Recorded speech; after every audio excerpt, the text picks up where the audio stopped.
안녕하십니까, 태공입니다. 용열사수 14번째 구성심열법. 구성이라는 이야기는 북두칠성이 7개의 비잖아요. 그래서 자부우필 그래가지고 구성이라고 그래요. 그런데 우리 산의 모습이 지구의 내부 압력으로만 산이 올라가기도 하고 계곡이 지기도 했을까 라는 생각을 고대인들은 한 것 같아요. 선현들은. 그래서 지구의 내부 압력뿐만이 아니고 하늘에서 내려오는 기운, 그 기운도 무시할 수 없다.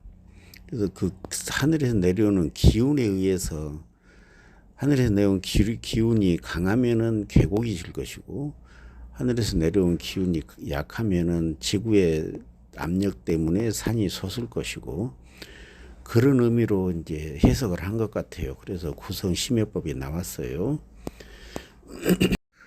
스칸디아 반도를 덮고 있던 빙하가 녹으면서 스칸디아 반도 전체가 융기를 했다고 그래요. 이런 것만 보더라도 어떤 지구의 내부 지구의 내부 압력만 가지고 산이 솟고 계곡이 형성된 것은 아니다. 그러면 이제 탐낭 목성에 대해서 한번 알아보시게요. 탐낭 목성. 탐낭은 죽순처럼 뾰족한 거. 저 사진처럼 저렇게 뾰족하게 생긴 것이 탐낭이다. 또 탐자는 욕심낼 탐. 랑자는 일이랑자예요. 거기 왜 일이를 넣는가는 몰라도 저는 이제 합성 사진을 만들어 봤어요. 일이가 달을 보고 저렇게 울부짖는 모습, 저 일이 뾰족한 콧잔 등 저렇게 날카롭게 생겼다. 저보다 더 날카로우면 이제 화성이 되어버려요. 염정 화성이 되는데 여기서 이제 그것을 조금 조심하셔야 돼요. 추산의 탐낭 목성이면 양변으로 청룡과 백호 능선을 길게 뻗고 그 가운데로 중심맥에 출발한다. 개장 천심하기 때문에 주령은 산 중턱에서 주로 출발한다. 상봉에는 그냥 동그랗게 원통처럼 생겼어요. 중턱에서부터 청룡 백호가 생겨요. 청룡과 백호 호의를 받으며 20리 내지 30리 정도 행용하는 것이 일반적이다. 능선이 끝난 지점인 영진처에 이르러서는 유엘인 유유두혈을 맺는다. 여기서 20리, 30리는 이 저자가 지은말 같고, 풍수지리 용법을 대표하는 청옥형에서는 2절 내지 3절이라고 했어요. 소조산으로부터 2절 내지 3절이다. 여기서 말하는 절이라는 이야기는 영사, 송사가 구비된 지점에서부터 다음 영사, 송사가 구비된 지점까지가 1절이라고 했잖아요. 그래서 소조산에서부터 2절 내지 3절 내에 혈이 맺는다. 그렇게 써졌어요.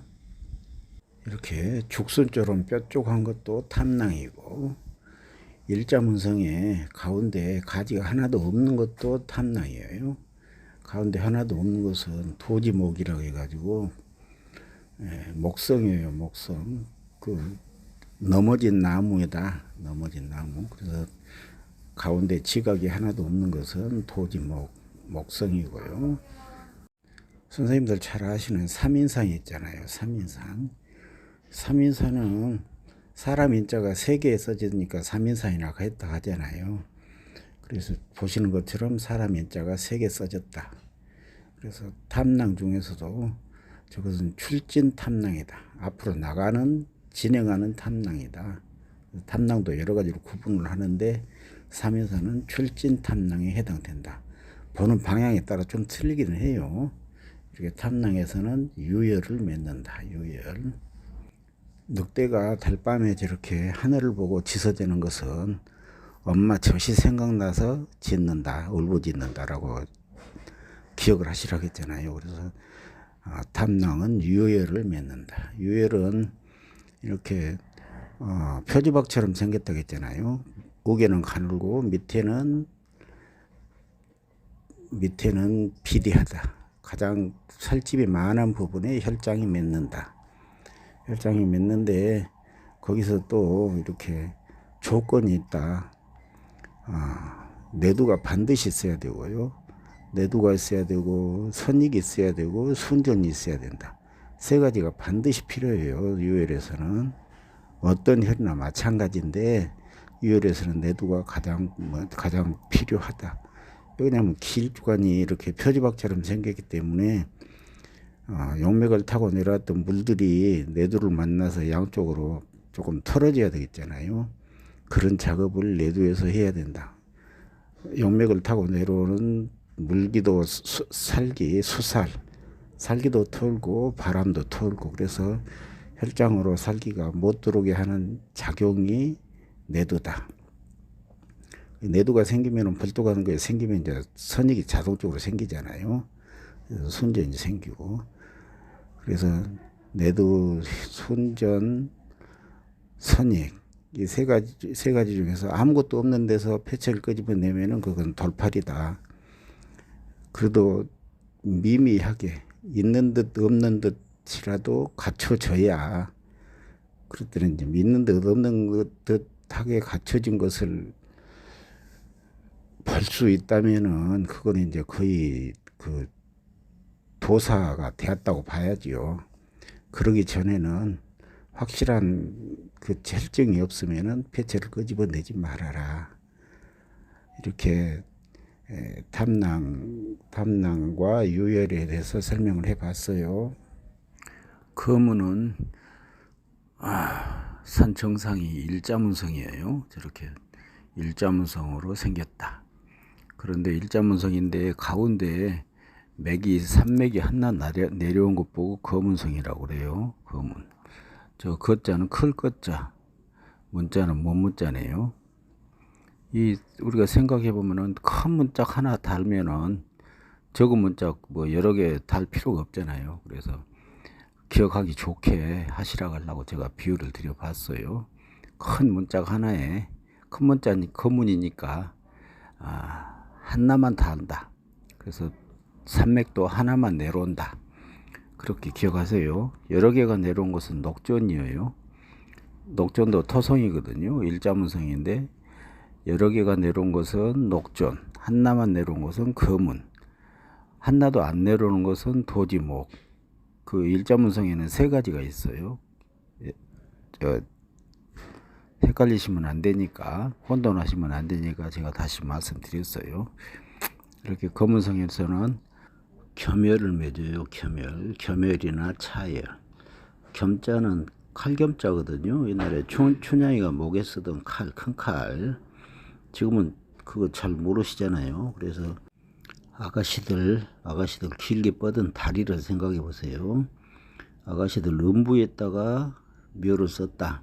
그래서 아가씨들 음부에 해당되는 부분이 겸이에요. 다리가 쭉 뻗어 가지고 발끝이 서로 만났잖아요. 저렇게 발끝을 가운데로 모으는 것을 겸혈. 그냥 가운데로 못 모으고 쭉 뻗어버린 것을 차혈 그래요. 그래서 겸혈이나 차혈 거의 비슷한데 아가씨들 음부에다 쓰는 것은 마찬가지인데 끄트머리가 모아주냐 못 모아주냐 거기에 따라 좀 틀려요. 그래서 여기서 겸차혈을 맺는다. 추산이 검은 토성이면 주룡은 일자문성의 중간에서 행으로 출맥한다. 약 10여리 정도 짧은 거리를 행용하면서 중간중간에 소원봉을 만든다.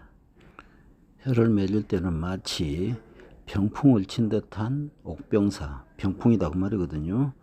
옥병사를 만든다. 그리고 그 아래 겸혈인 겸차혈을 결지한다. 소조산이 일자문성이다 보니까 자동적으로 병풍처럼 저런 모양이 되겠잖아요. 그 다음에 겸혈이나 차혈을 맺는다. 이렇게 일자문성이 소조산이 일자문성인데 지각이 하나만 내려오면 거문이라고 했잖아요. 이렇게 거문성일 때는 청룡이나 백호가 쭉 뻗었어요. 아가씨 다리처럼 청룡이나 백호가 쭉 뻗은 그 사이에 이렇게 묘를 쓰잖아요. 그렇기 때문에 청룡 백호가 묘보다 더 높잖아요. 그래서 바람은 무서울 것이 없다. 그래서 자칫 잘못하면은 이렇게 계곡이 시작되는 입구에 해당되게 돼 있어요. 그래서 무서운 것은 물이 빠져나가는 현상이다. 그래서 그런 경우에는 이렇게 순전, 우리가 말은 평상시 말하는 순전이 야물어야 된다. 여기 겸차일에서는 이제 횡대라고 표현했어요. 그래서 이렇게 횡대가 야물어야 된다. 횡대가 이제 돌이라든지 단단한 흙으로 이렇게 물이 더 이상 앞으로 허물어지는 것을 막아야 된다. 그래서 횡대가 굉장히 중요해요.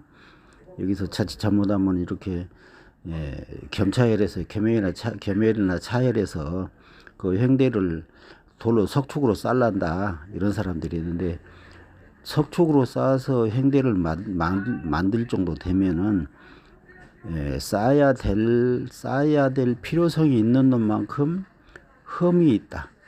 흠이 많으니까 쌓아야 되겠잖아요. 그렇게 생각하시면 돼요. 그래서 흠이 없는 데서는 쌓을 필요가 없다. 자연적으로 만들어진 데는 쌓을 필요가 없다. 그 점을 아주 중요하게 여기셔야 돼요.